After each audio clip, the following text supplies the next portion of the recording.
Hi, baby. I need to talk about this. I'm moving house, right? And the rental market in London is abysmal. I went to view an apartment the other day. It was marketed as a one-bedroom flat. It was about the size of my auntie's kitchen, and there was a separation in the middle, which was like a screen door that you could see through. The bedroom was smaller than my bed, and the living room would not fit a table and chairs and a sofa, so you have to decide which one you want. But the icing on the cake was the fact that the only windows in the apartment were windows into the communal hallway, so no windows to outside, no natural light whatsoever. And it costs £1,300 a month, £1,300 to live in a box with no natural light. The look on my face when I saw it, I don't even know how the agent could look me in the eye. It was unbelievable. I can't believe people are living like this for that much money. Oh, it's fucking outrageous. So I have got some very difficult decisions to make, and it involves possibly trading my home for a van. I have so much research to do. I mean, this has always kind of been a thought in the back of my head, you know, for a number of years. I'm certainly not in a financial position to just go out and actually buy a van that's ready made to live in. So I'm gonna have to be smart about this if it's something that I'm gonna go ahead with. What's making me consider it more now is recently being told by my landlord that he may have to put the rent up. And in all honesty, I'm getting to that line now where I'm just like loads of people, you know, like probably half the country, I'm absolutely fed up in a way of just everything going up. Now, if the rent on this house goes up, which it is going to, I'm going to be stuffed. I'm not saying that van life is cheap. This is all what I'm looking into, and I would be very grateful for any advice from anyone that already does van life on what I can expect. But just as a little bit of a backstory, I've only been in this house for 1.5 years. It is rented. The house that I lived in before, which was also rented, was quite a large property. It was an old Victorian house spread over 4 floors, which came in very handy for me as far as the photography stuff goes and the modelling stuff. I was able to, you know, use it as a studio. What crippled me on that house, even though the rent was higher than this one, it was actually the council tax. The council tax was a band E, which is hideously expensive for the Northwest, and that is what buggered me up. And then, of course, with it being a bigger house, the heating, that was a lot more money. So I had to, you know, downsize to the house that I'm in now. And even now, I'm struggling because since I've been here, everything has gone up again. I'm behind on my gas and electric bill. I'm now just fallen behind on my council tax bill. And now the landlord tells me that he's probably going to be putting the rent up before the year is out. Like, my shopping, it's almost non-existent. I'm usually running out of food before the next time I'm paid. And there's times I'm not eating right or I'm not eating at all. Something has to change at some point along the line, and I'm fed up of doing this now. So because of my lack of financial means, I am looking at getting a decent second-hand van and actually doing it up from scratch. The little bit of an advantage that I have there is my dad is a builder. He's very, very good at his job, and I just announced to my dad last night, and I said to him, I'm like, Pops, I think I want to get a van and do this and all that lot. So he's actually coming by this evening, and we're just running over a few things on, you know, tallying up a rough cost. I'm going to keep this one short for now, but I'm going to post another video a little bit later on explaining the details of exactly what I'm going to do and how I'm going to do it. I'm going to see what my dad says when he comes over now, and yeah, I'll catch up with you in a little while. All right, you guys have been asking for a room tour at my my storage place living situation, so here we go. Big reveal. There's the bed, super comfy, straight on the ground with a pillow, and the recording setup.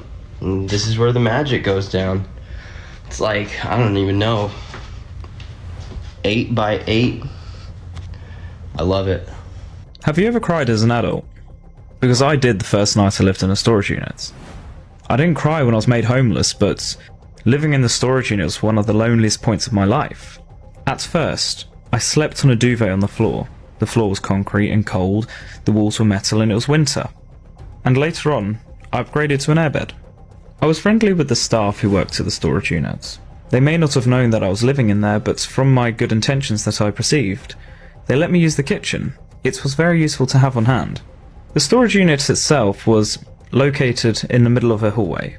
There was plug sockets outside which I wired a cable through the roof to so I could have electricity in the unit. I chucked up an internet booster as I didn't have any signal when I was in there.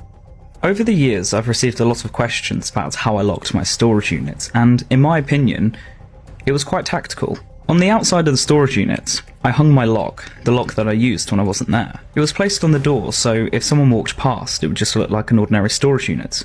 But along closer investigation, you'd realise it's actually been locked open. This means that no one could lock me inside. And then once I was in the storage unit, I locked it with bungee cables. Now, a lot of people might think this is stupid, but let me explain. The bungee cables were hooked onto the door and stretched along the side of the wall. This meant that on the outside you couldn't open the door, and this stood the test of time as at one point someone tried to break into the storage unit. They were rattling against the door and trying to get their fingers in, but these bungee cords held up. I had two. I had one at the top and one at the bottom, and they worked. It meant that I didn't have to drill any holes into the metal walls, and it kept everything more streamlined. So I recently found out that I've got a job in Manchester. Very excited, can't wait. How do people find flats? This is actually the most stressful thing ever. Like, not just the fact that it's Christmas, everyone's busy, but like spare room. The ads are either like amazing, but they don't get back to me, or there's no photos on it, or like just something doesn't work. I found this amazing room. I was going to FaceTime them this morning and they were like, oh, it's already taken. I'm like, I don't know what to do.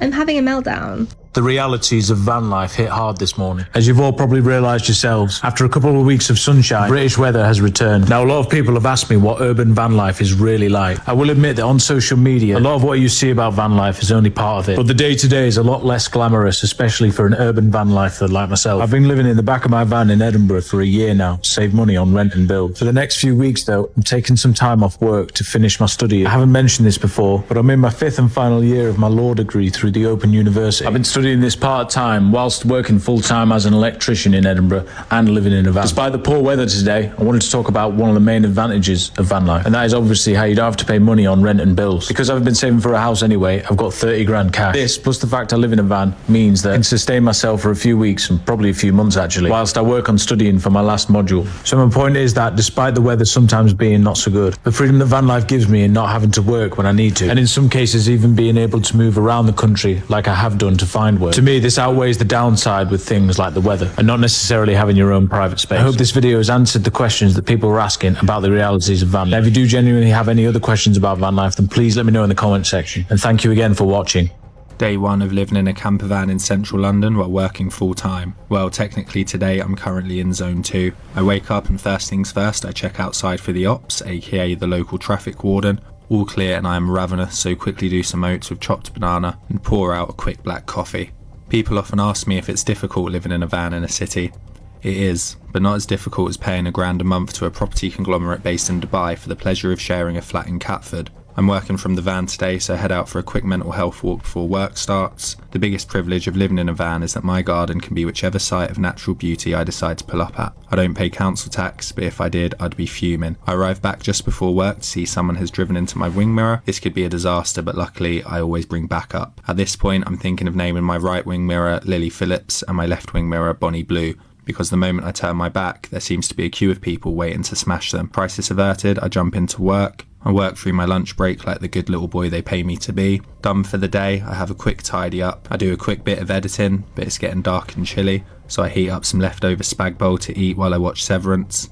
It's the middle of February and it's freezing in the van tonight, so time to put on my gym jams and get under the covers where I can sleep easy knowing I've gone the whole day without making any landlords richer. It's great that it's finally becoming more expensive for landlords in the UK to let out their property, but has anyone else noticed that it's just the tenants picking up the bill? Before 2020, landlords, or what I like to call land bastards, had some tax relief on their properties because they were able to deduct mortgage interest payments from their rental income. Thankfully, that is being phased out. Also, stamp duty has increased from 3% to 5% for buy-to-let properties. We love to see it. But I want to know how many tenants in the UK have seen a drastic increase to their rental prices. Me personally, I live in a one-bed apartment, very small apartment. I pay £900 a month for it.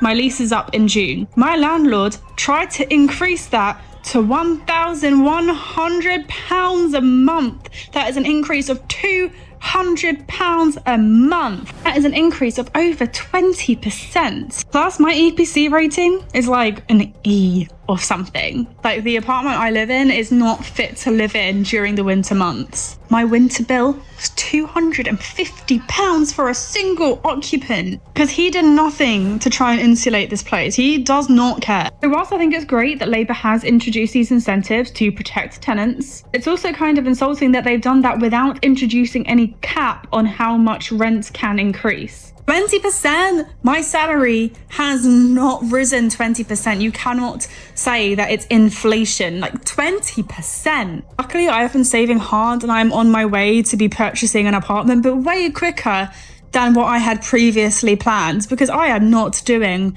another winter here and I am not paying £200 more per month for my pokey little apartment, which does not retain any heat. When I tell you I got chilblains on my feet throughout the winter, I'm not joking. I've got rugs everywhere in my place. Anyway, anyone else who has reached the end of their rental agreement and has seen a huge hike from their landlords, I want to know, how much was it? How much of a percentage increase?